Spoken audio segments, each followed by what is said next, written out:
Kalau ke sebelah sana. Kalau itu ya rekam. Biasa kalau di TV udah mutar sendiri, itu kita pakai tangan. Cuma saya hanya dolar yang rekam. Memang kalau protes itu baik kali ya, protes dia suruh Indonesia. Jadi aja tuan ya. Mau jadi aja. Kamu nggak nampak kawan? Dia tangan aja nambah. Oh,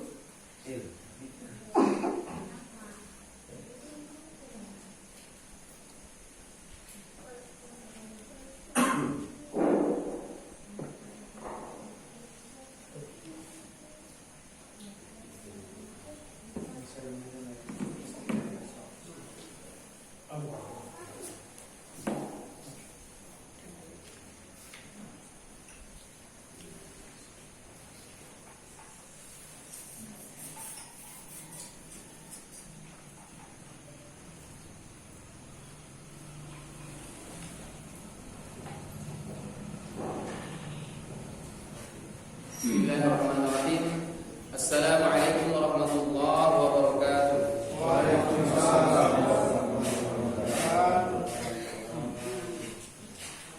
Innal hamdalillah nahmaduhu wa nasta'inuhu wa nastaghfiruh wa na'udzu billahi min shururi anfusina wa sayyiati a'malina. May yahdihillahu fala mudilla lahu wa may yudlil fala hadiya lahu. Asyhadu an la ilaha illallah wahdahu la syarika lahu wa asyhadu anna Muhammadan 'abduhu wa rasuluhu la nabiyya wa la rasula ba'dah.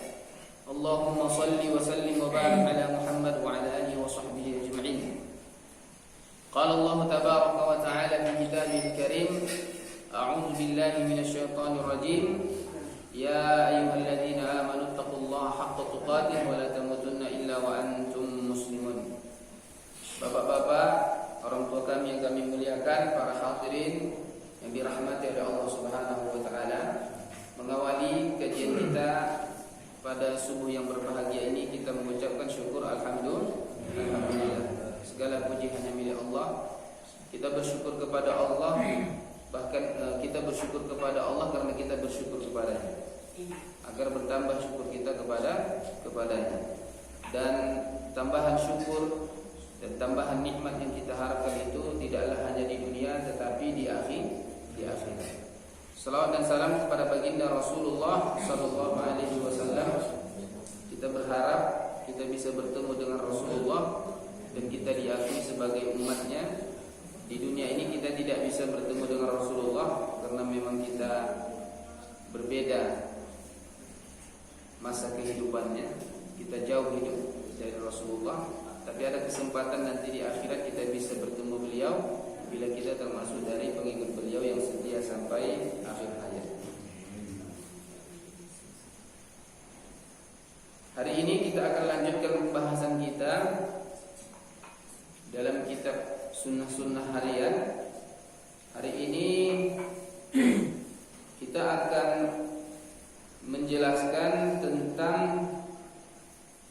sunnah-sunnah ketika mau tidur. Dan ini sunnah yang ketujuh, yaitu qira'atu azkarin naum, membaca zikir-zikir tidur. Ini yang ketujuh. Jadi sudah ada 6 sunnah-sunnah sebelum ini dan kita akan sebutkan secara cepat ya sebelum kita tidur. Ya, ada sunnah-sunnahnya dan ini diniatkan ya untuk mengikuti Rasulullah SAW. Tidak hanya sebatas rutinitas, ya kebiasaan tanpa ada tergerak dalam hati kita untuk meniru Rasulullah. Karena kalau seperti itu yang kita lakukan itu tidak bernilai pahala, karena dia sebatas adah kebiasaan. Ini sekali lagi kita harus ingatkan ya, mengingatkan kembali karena memang niat itu harus dihadirkan dia agar semua aktivitas kita bernilai ibadah. Bukan hanya ibadah kita yang bernilai pahala. Kalau ibadah bernilai pahala itu memang sudah keharusan. Tapi yang menjadi plusnya itu, menjadi nilai tambahnya itu bila adat kebiasaan kita, aktivitas harian kita yang bukan asalnya ibadah, dia berubah menjadi ibadah bernilai pahala bila kita kerjakan. Pertama, niatnya itu memang mau mencontoh Rasulullah, kemudian caranya pun cara Rasulullah SAW. Nah, kita ingatkan kembali, semua aktivitas kita yang kita kerjakan ataupun yang kita ucapkan itu terbagi dua. Yang pertama ibadah, yang kedua adah. Ibadah dan adah. Ibadah itu sudah ada perintahnya dari agama dan dia secara khusus, begitu dia. Seperti sholat, zakat, puasa, baca Quran, itu memang ibadah. Dan itu tuntutan niatnya memang harus niat ikhlas karena Allah Ta'ala. Kalau enggak, bukan hanya tidak bernilai pahala, bahkan menjadi dosa. Sholat misalnya tidak ikhlas, ria misalnya, itu bukan hanya dia tidak bernilai pahala, bahkan menjadi kebalikannya. Na'udzubillah min dzalik, bernilai dosa. Bayangkan ada orang sholat berdosa, bukan berpahala. Baca Quran berdosa, bukan berpahala. Bersedekah seharusnya berpahala, ini berdosa. Kenapa? Karena memang niat yang tidak ikhlas karena Allah Ta'ala. Untuk itu memang harus dipasang niat. Semua yang kita lakukan itu harus kita pasang niat. Tidak hanya dalam hal ibadah, adat kebiasaan kita kalau kita kerjakan dengan niat ya mencontoh Rasulullah, niat mendapatkan ridho dari Allah, nah, itu akan bernilai pahala. Nah, jadi kalau ibadah-ibadah itu ya itu sudah memang keharusan, harus dituntut, itu memang harus ada terpanggil niat kita itu memang untuk beribadah, tunduk dan patuh kepada Allah. Tapi kalau misalnya duduk, ya tidur, makan, minum, itu ada kebiasaan yang kalaupun tidak ada niatnya tidak apa-apa. Cuman dia tidak bernilai pahala, ya hanya begitu. Tidak ada kebaikan, tidak ada keburukan, tidak ada pahala, tidak ada dosa. Nah, tapi yang kita inginkan setelah kita belajar sunnah-sunnah harian ini, yang kita inginkan itu pahala kita itu banyak gitu. Bukan hanya dalam hal ibadah, sampai yang ada kebiasaan itu bernilai ibadah, sehingga nanti kalau kita wafat, ya banyak bekal yang kita bawa. Ya seperti makan minum, ya itu kalau kita niatkan, misalnya makan kita niatkan untuk ya lebih kuat beribadah kepada Allah, bukan lebih kuat untuk bermaksiat. Ada nggak orang makan untuk kuat bermaksiat? Ada. Konsumsinya makanan itu supaya lebih kuat, dia bisa membegal orang. Kalau lapar-laparnya cuma membegal, lemah dia. Nah, jadi niatkan itu untuk apa? Memperkuat diri dalam rangka beribadah kepada Allah. Kemudian tata caranya seperti tata cara Rasulullah Sallallahu Alaihi Wasallam. Nah, jadi yang 6 ini yang sudah kita bahas, kita baca dengan cepat. Tapi ingat tadi, pasang niat mengikuti Rasulullah, bukan hanya sebatas rutinitas kebiasaan harian. Yang pertama apa itu? Kita baca cepat karena sudah kita jelaskan sebelum-sebelumnya ya. Yang pertama, menutup pintu-pintu saat hendak tidur.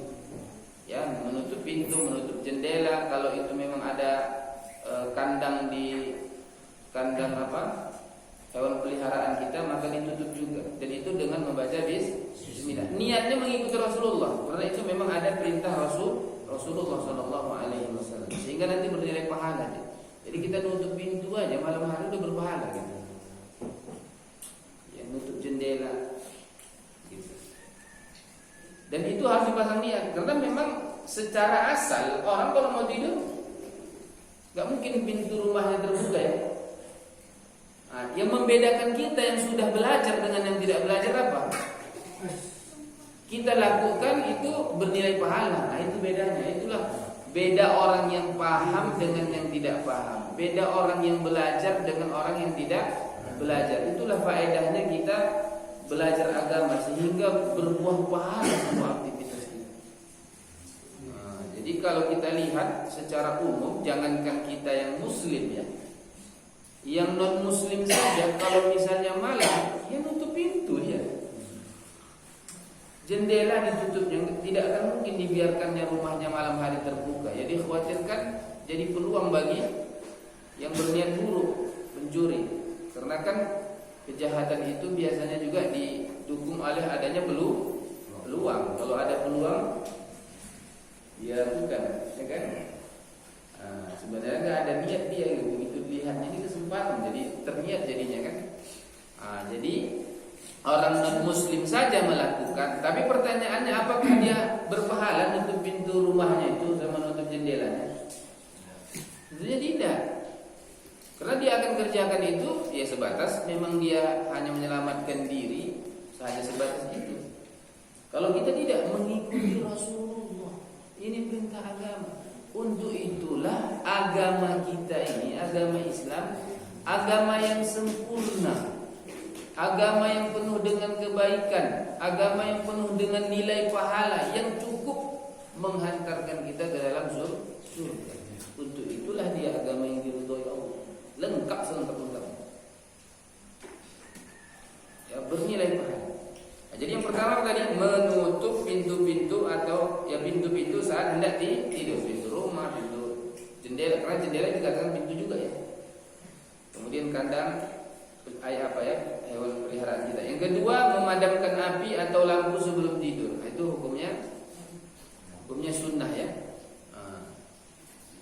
Itu secara asal, tapi nanti yang namanya sunnah juga dikaitkan dengan kondisi. Misalnya kalau kita punya anak takut dia kalau gelap, ya seperti ini ya dimaklumi kan.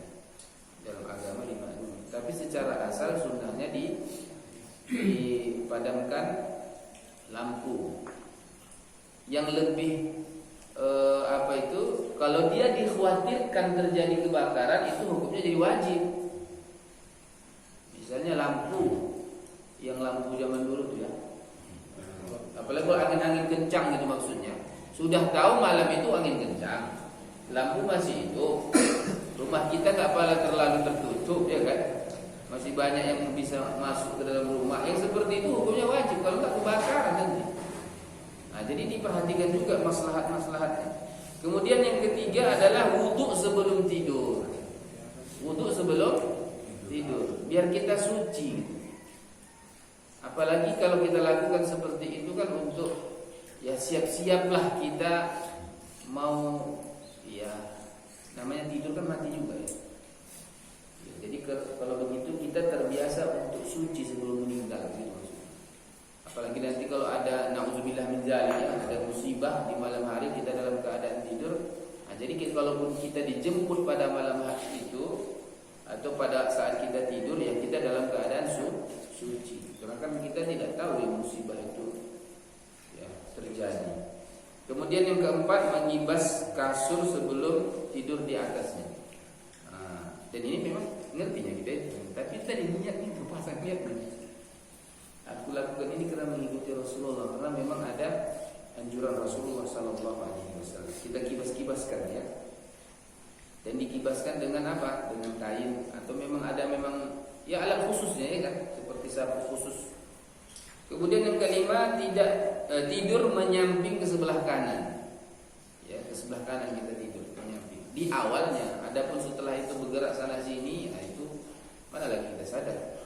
Kemudian yang keenam, meletakkan tangan kanan di bawah pipi kanan. Nah, itulah keenam sunnah-sunnah perbuatan yang sudah kita bacakan dan kita jelaskan pada pertemuan-pertemuan sebelumnya. Dan hari ini adalah sunnah yang ketujuh adalah membaca zikir-zikir tidur. Membaca zikir-zikir tidur. Dan zikir tidur ini ada dua bentuknya. Yang pertama, zikir yang kita baca dan itu berasal dari Al-Quran ya. Yang kedua, zikir yang kita baca dan itu berasal dari hadis-hadis Rasulullah Sallallahu Alaihi Wasallam. Jadi ada ayat yang kita baca, memang dia ayat wahyu kalamullah, firman Allah Subhanahu Wa Taala. Yang kedua, ada hadis-hadis yang merupakan perkataan Nabi yang harus kita contoh, ya karena beliau adalah teladan kita. Apa saja dia kita sebutkan. Kita Kita sebutkan dulu secara umum ya, biar teringat ya, biar apa? Biar tertangkap apa saja yang mau dibaca. Kalau dari Al-Quran yang bisa kita baca, yang pertama adalah membaca ayat kursi. Baca ayat kursi. Yang kedua membaca 2 ayat terakhir dalam surah Al-Baqarah. Dari mana itu Pak? Kalau kita dah apa itu? Amanar Rasul. Ya, jadi 2 ayat terakhir dalam surah Al-Baqarah. Kemudian yang ketiga membaca surah Al-Ikhlas, kemudian surah Al-Falaq, kemudian surah An-Nas sekaligus. Nah, nanti ada tata caranya. Nah, jadi ini dianggap satu ya. Dianggap satu. Pertama tadi surah ayat kursi. Yang kedua 2 ayat terakhir surah Al-Baqarah. Kemudian yang ketiga membaca surah Al-Ikhlas, surah Al-Falaq sama surah An-Nas. Dan ini sekali baca. Dan itu nanti 3 kali dibaca. 3 ya. Kemudian yang keberapa? Yang keempat membaca surah Al-Kafirun. Nah, membaca surah Al-Kafirun. Jadi ada 4 ya hal yang bisa kita baca dari Al-Quran. Ya, kita sebutkan yang pertama tadi ayat kursi. Yang kedua 2 ayat terakhir surah Al-Baqarah. Yang ketiga kita baca surah Al-Ikhlas, Al-Falaq sama surah An-Nas. Itu dibaca nanti sampai 3 kali berulang. Ya, paketnya seperti itu, nanti 3 kali berulang dan ada tata caranya. Kemudian yang keempat apa? Membaca surah Al-Kafirun.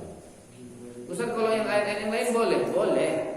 Tapi kalau sudah ada sunnahnya seperti ini secara khusus, lebih baik ini yang dikerjakan. Walaupun nanti kita baca yang lain pun tidak apa-apa, karena itu firman Allah Subhanahu wa taala.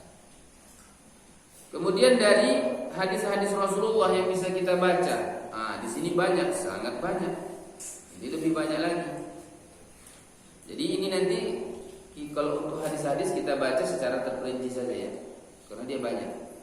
Yang pertama tadi apa? Kalau dari Al-Quran yang kita baca itu adalah ayat kursi. Ini memang harus kita baca ayat kursi. Ayat yang paling agung itu adalah ayat kursi. Karena memang ayat kursi itu berbicara tentang Allah. Kata yang pertamanya apa? Allah kan. Jadi kalau yang paham bahasa Arab, kalau di-i'rabkan dia, ada yang ngerti kan? Kalau sudah baca di-i'rab, Allah itu mubtada, selebihnya khobar semua. Khobar semua itu. Allah itu mubtada. Kemudian setelahnya itu khobar semua. Jadi itu ayat menginformasikan, mengkhabarkan tentang Allah. Siapa Allah Subhanahu wa ta'ala. Ya. Dan kita alhamdulillah sudah hafal itu ya.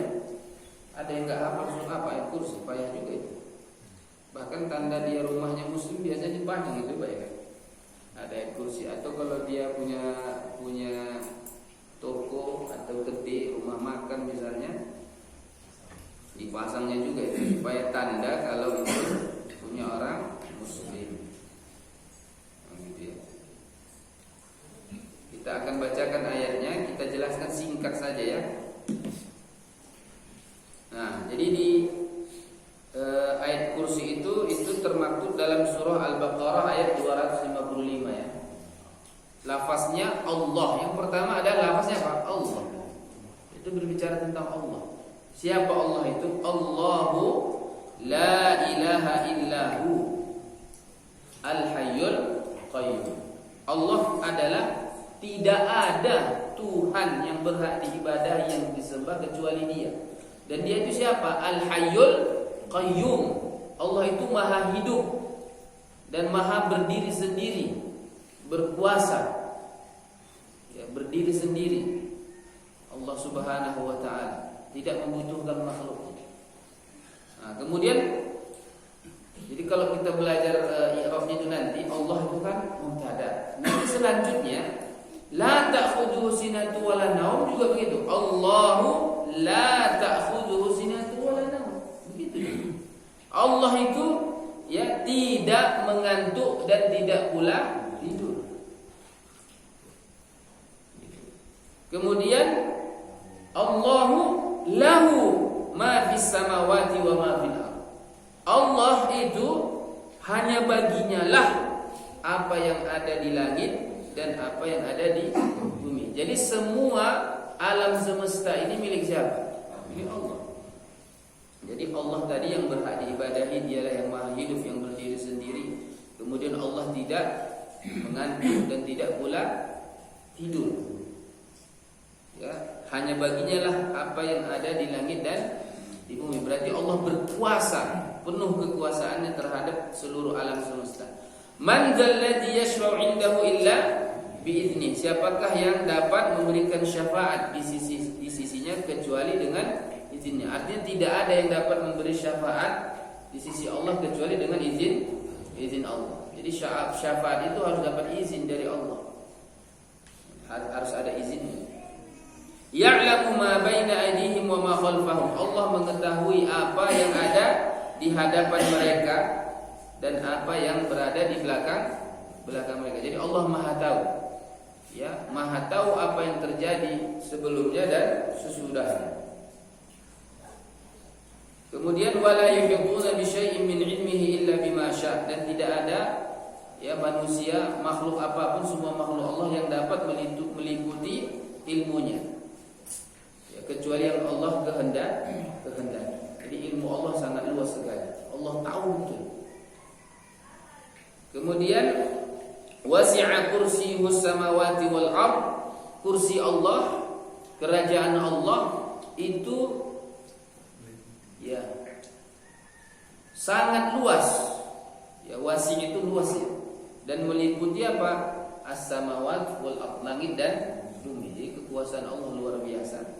Kemudian wala ya'uduhu hifzuhuma wa huwal 'aliyyul 'azim. Dan Allah ya menjaga langit dan bumi itu tidak, ya Allah itu berkuasa, ya tidak membuat dia letih, tidak membuat dia capek mengurusi langit dan bumi, karena memang Allah sangat berkuasa. Wa huwal 'aliyyul 'azim, dan Allah itu maha tinggi dan dia maha agung. Jadi ayat ini memang sangat agung sekali, dan dialah ayat yang paling agung berbicara tentang keagungan Allah Tabaraka wa Ta'ala.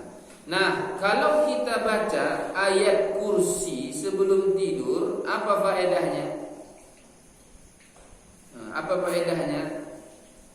Faedahnya seperti yang disabdakan Rasulullah SAW dalam hadis yang sahih. Rasulullah mengatakan, fa innaka lan yazala 'alaika minallahi hafiz wa la yaqrabannaka syaitanun hatta tusbih. Jadi di sini sebenarnya